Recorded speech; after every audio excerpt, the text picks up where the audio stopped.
सलाम, नमस्ते, सत श्री अकाल। मैं हूं रजा और आप देख रहे हैं रजाग्राफी। आपके पास टाइम नहीं होता। बहुत सारे व्यूअर्स ऐसे हैं जो कहते हैं रजा भाई हम तो 5-5, 6-6 मिनट वाली देखते हैं, फलाना चैनल 6 मिनट की डालता है, धमाका चैनल 4 मिनट की डालता है। तो मेरा उनको यही कहना है, भाई वो 4 मिनट में खेल के निकल जाते हैं, हम ज़्यादा टिकते हैं। बहरहाल 4-5 मिनट, 8 मिनट की वीडियो का मतलब है कि कम खबर, लेकिन हमारी 10 मिनट, 15 मिनट या 20 मिनट की वीडियो में आपको 1 घंटे का पूरा माल चौपड़ा यहाँ पेश कर देता हूँ। तो आप समझ सकते हैं, एक इंटरनेशनल प्राइम टाइम में पूरी दुनिया की बड़ी खबर, तो भैया थोड़ा थोड़ा टाइम तो हमको थोड़ा ज़्यादा देना पड़ेगा। 5 मिनट में तो हम सारी दुनिया की खबर नहीं दे पाएंगे ना। चलिए, पाकिस्तान भारत के लिए एक बार फिर से नई टेंशन पैदा कर चुका है। आपको बता दूं कि पाकिस्तान के पास हाइपरसोनिक मिसाइल मौजूद है। दावा किया है पाकिस्तान एयरफोर्स के द्वारा कि हमने हाइपरसोनिक मिसाइल हासिल कर ली है। एशिया में बात करें तो चाइना और भारत के पास अब तक ये हाइपरसोनिक मिसाइल थी। अब पाकिस्तान ने ये दावा कर दिया कि हाइपरसोनिक हमारे पास भी है, जो कि भारत के लिए सबसे बड़ा सिरदर्द है, क्योंकि हाइपरसोनिक मिसाइल कोई हल्की फुल्की मिसाइल नहीं है। आपको बताता हूं कि ये खतरा क्यों है। हाइपरसोनिक जो पाकिस्तान दावा कर रहा है, उसकी स्पीड 5 गुना आवाज़ से तेज़ है, यानी आवाज़ से भी 5 गुना तेज़ दुड़क्की मारने वाली ये मिसाइल है। और ये मिसाइल इतनी फास्ट है कि कोई भी एयर डिफेंस सिस्टम को ये चकमा देते हुए अंदर घुसकर दुश्मन को तबाह कर सकती है। ऐसे में पाकिस्तान एयरफोर्स का ये दावा कि उनके पास हाइपरसोनिक मिसाइल है, भारत के लिए एक टेंशन वाली बात हो गई है। और भारत इस बात को समझ रहा है कि हाँ, हो भी सकता है कि पाकिस्तान के पास हाइपरसोनिक मिसाइल हो, क्योंकि उसका दोस्त चाइना है और चाइना पाकिस्तान को मजबूत करने के लिए कुछ भी कर सकता है, क्योंकि पाकिस्तान को अपना ही दोस्त, अपना ही एक बेहतरीन साथी चीन मानता है। और ये बात भी कई बार हम देख चुके हैं, जब चाइना हमसे पंगा लेता है तो पाकिस्तान अपने आप हमसे पंगा ले लेता है, या हम कभी पाकिस्तान को कुछ कहते हैं तो चाइना भी इधर से हम पर हावी होने की कोशिश करता है। ऐसे में एक्सपर्ट के मुताबिक माने तो भारत के लिए एक बड़ा सिरदर्द हो गया है, क्योंकि पाकिस्तान के पास अगर हाइपरसोनिक मिसाइल है तो JF-17 जो चीन के और पाकिस्तान के द्वारा मिलकर बनाया गया है, उसके अंदर पाकिस्तान इनको इंस्टॉल करके खतरनाक कांड कर सकता है और भारत के लिए यही एक बड़ा खतरा है। उधर UN ने जानकारी दी है, जब से पाकिस्तान ने अफगानियों को धमकी दी है कि अगर आप नहीं गए तो आपको गिरफ्तार कर लिया जाएगा, सिर्फ 1 से 1.5 महीने के अंदर 5 लाख अफगानिस्तान के लोग पाकिस्तान से निकलकर अफगानिस्तान वापस चले गए हैं। वहीं बात करें बॉर्डर की तो तस्वीर आपके सामने है। अफगानिस्तान और पाकिस्तान के बॉर्डर पर ज़बरदस्त झड़प हुई है। ये तस्वीरों में आप देखिए, कुछ पाकिस्तानी हैं जो तालिबान के बॉर्डर पर हैं और अफगानिस्तान के अंदर हैं। तो तालिबान ने कुछ पाकिस्तानियों को गिरफ्तार कर लिया है।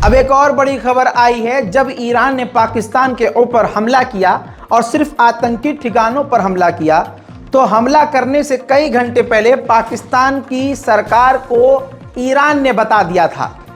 फिर सवाल यह है कि पाकिस्तान ने इतना फिर हाय तौबा क्यों किया? अमेरिका को खुश करने के लिए? आपको क्या लगता है, नीचे कमेंट जरूर कीजिएगा। इसी पर अगली खबर यह है कि बहुत जल्द, आज ही कल में, ईरान के विदेश मंत्री पाकिस्तान पहुंचने वाले हैं। ईरान की तरफ से कहा गया है कि 26 जनवरी तक हम अपने रिश्ते पहले से भी बेहतर कर लेंगे और अपने अपने जो एम्बेसडर हमने वापस बुलाए थे 26 जनवरी तक अपने अपने एम्बेसडर एक दूसरे के देश में भेज देंगे और तमाम नाराजगी खत्म कर देंगे। उधर मेरे दोस्तों, ईरान को एक बड़ी सफलता मिली है। ईरान ने अंतरिक्ष में सफलतापूर्वक पूरी कामयाबी से सक्सेसफुली एक सैटेलाइट भेज दी है। इस सैटेलाइट का नाम है सुरैया। देखिए,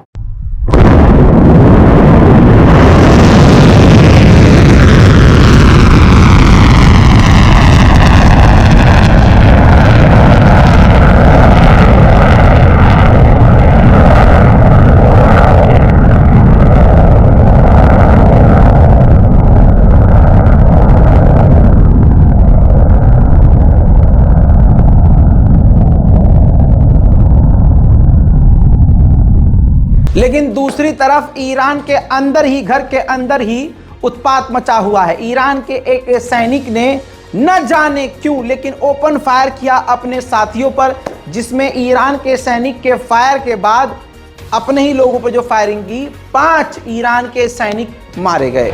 भारत के मुल्लों से बीजेपी को दिक्कत है, हिंदुओं को दिक्कत है, मुल्लों से नारा लगवाना है, हिंदुस्तान के मुसलमानों से नफरत है। लेकिन यूएई में भारत 26 जनवरी को गणतंत्र दिवस यानी जो रिपब्लिक डे का सेलिब्रेशन करने वाला है यूएई में, भारत की एम्बेसी, तो भारत ने वहीं मौजूद तालिबान के एम्बेसडर को 26 जनवरी के प्रोग्राम में इनवाइट कर दिया है। इनविटेशन लेटर ये देखिए। तो यानी भारत में रहने वाले मुल्ले से दिक्कत है, वरना दोस्त ये तालिबान को भी बनाने को तैयार हैं। चलिए सब मिलकर करेंगे क्या? अच्छा, भारत के मोदी नीति का खेल देखिए। मोदी, आप कितना भी मोदी मोदी कर लीजिए, लेकिन हकीकत यह है कि रिश्ते बिगाड़ने में सबसे आगे ये भारतीय जनता पार्टी रहती है।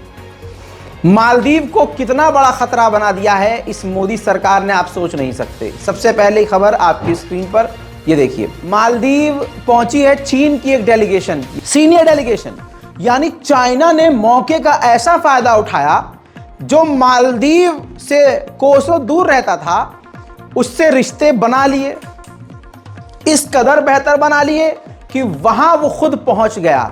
चाइना की पूरी डेलीगेशन पहुंच गई, जो कई तरह की डील कर चुकी है और आगे भी बातचीत चल रही है। अब ये दूसरी रिपोर्ट देखिए, ये दूसरी रिपोर्ट आपके सामने है। उधर मालदीव ने खेल कर दिया।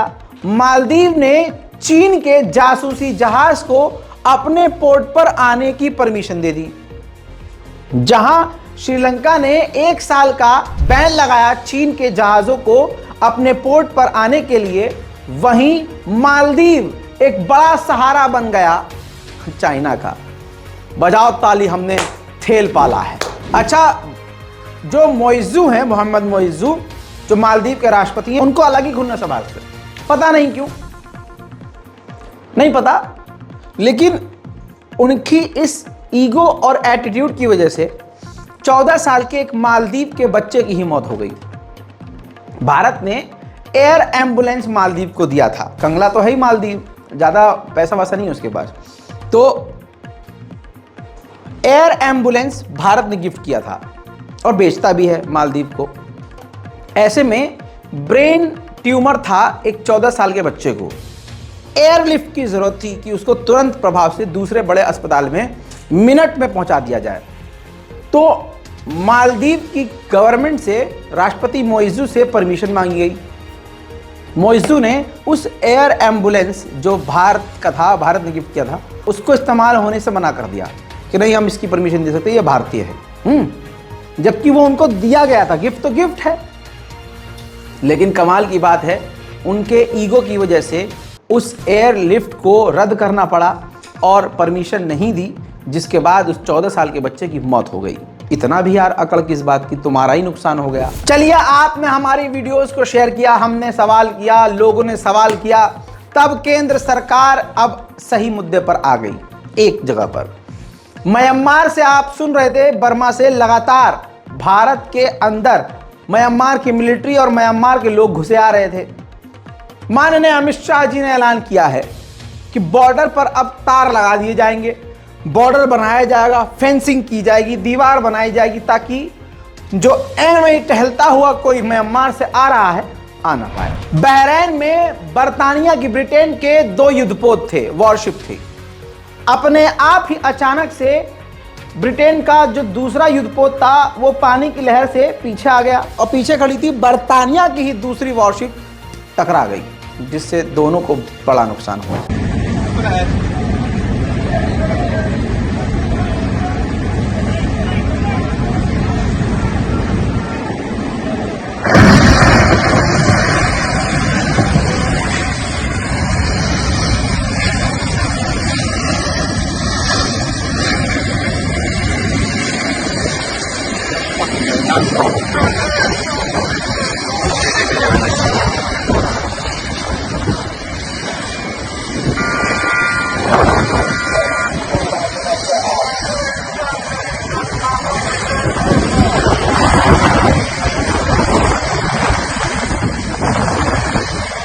नॉर्थ कोरिया के तानाशाह ने 16 साल के 16-17 2 साल 2 बच्चे हैं, 16 एक 17, तो दोनों बच्चों को 12-12 साल की सजा सुना दी। अब आप कहेंगे कि भाई साहब क्यों? तो उनकी गलती, उनका क्राइम ये था कि उन 16 साल के बच्चों ने साउथ कोरियन एक वेब सीरीज देख ली थी तो उनको 12 साल की सजा हो गई। यूक्रेन के राष्ट्रपति ज़ेलेंस्की ने कहा कि डोनाल्ड ट्रंप दावा करते हैं कि वो अगर पावर में हो, राष्ट्रपति हो, तो वो 24 घंटे रूस और यूक्रेन की जंग खत्म कर सकते हैं। तो मैं उनको इनवाइट करता हूं कि यूक्रेन आइए और ये जंग खत्म करवाइए।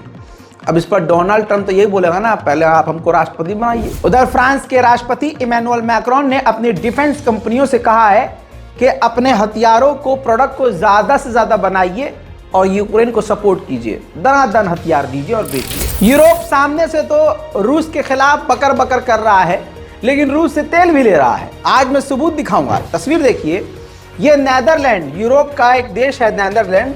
वहां आप देखिए एक जहाज से ही सामने रूसी वेसल का वीडियो बनाया गया है जो तेल लेकर यूरोप पहुंचा है।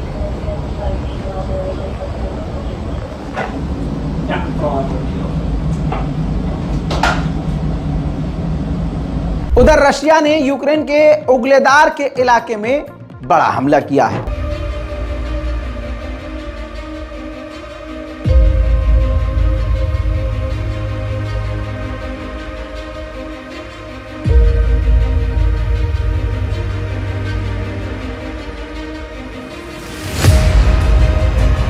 वैसे तो अपना नेतन जो है 70 साल का है, लेकिन इतनी ताकत है कि आप और हम में क्या ही ताकत, ठंड से अकड़ रहे हो ना। पुतिनवा जो है -25 डिग्री सेल्सियस वाले पानी, ठंडे एकदम ठंडे पानी में, सुन के एकदम बदन में झुरझुरी दौड़ रही है। देखिए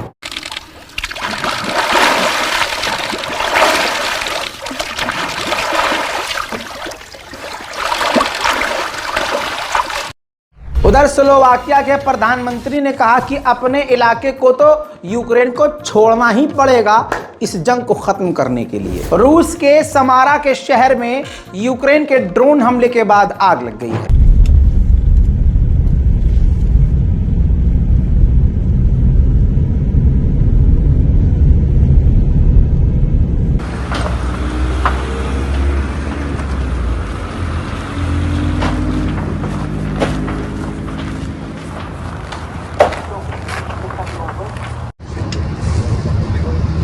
उधर यूक्रेन भी खेल खेल गया। यूक्रेन ने भी ऐलान कर दिया कि जो विदेशी फाइटर हमारे लिए लड़ेगा उसको यूक्रेन की नागरिकता देंगे। पोलैंड के प्रधानमंत्री और डिफेंस मिनिस्टर दोनों साथ पहुंच गए यूक्रेन की राजधानी कीव।